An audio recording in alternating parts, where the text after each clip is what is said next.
So, why do you need to know your attachment style? Attachment style has all of a sudden gained all this traction, but it's actually been around for a very long time. It actually started in the late 1950s by John Bowlby and basically worked on the premise that your early childhood attachments with your caregivers would follow you from childhood into the rest of your life. And so when you're very young and you're first born, the first relationship we typically have is with our caregiver.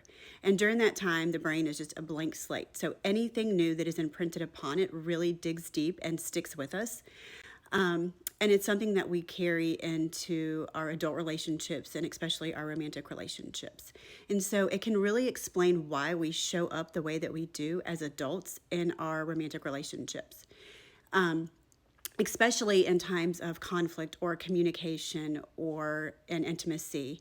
And so you may be asking yourself, well, why do I need to know my attachment style? First of all, we all have one. There's 4 different types. You are going to have one of them. There's 3 that are insecure attachment types, and that's where people usually find themselves struggling in romantic relationships.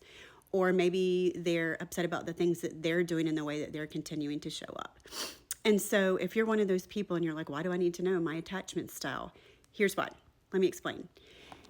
If you continue to do things in a relationship, maybe you keep seeking partners that are emotionally unavailable. Maybe you realize some things that you do in conflict. Maybe you're told some things by your partner, like you never listen, or every time we're in an argument, you say the same things over and over again.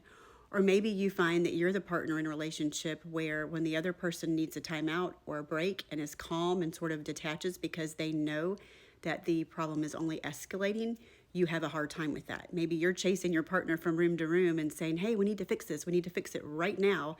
And you can't let it go. And then you become more agitated and more anxious, and maybe you escalate it further. Or maybe you're the complete opposite and you're the person who finds yourself shutting down and not being able to show up and stay engaged in a conflict. So learning your attachment style can really help you understand why you do the things that you do and figure out where those initial traumas sort of came from.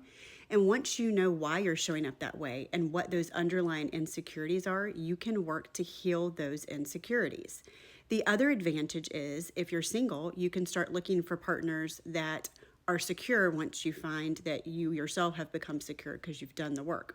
Or you can recognize how your insecure attachment style is leading you to choose partners that are also insecure, and you can sort of capture that cycle and see what's going on and understand it so you can make the necessary changes to break those cycles. The other thing you may be wondering is, how can I show up better for my partner? So by learning your attachment style first and healing yourself and showing up better for them, you can also learn their attachment style so you can really show up best for them.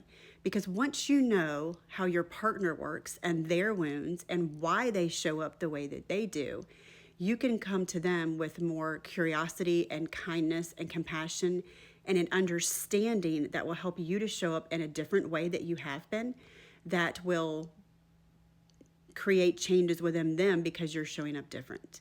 And while you can't ever change another person and all of their changes have to come from their own needs and wants and desires, if you are showing up differently for them, you're going to notice that their responses may be different. But at least you know you've done the work to show up best for them, and then the rest of the work is up to them.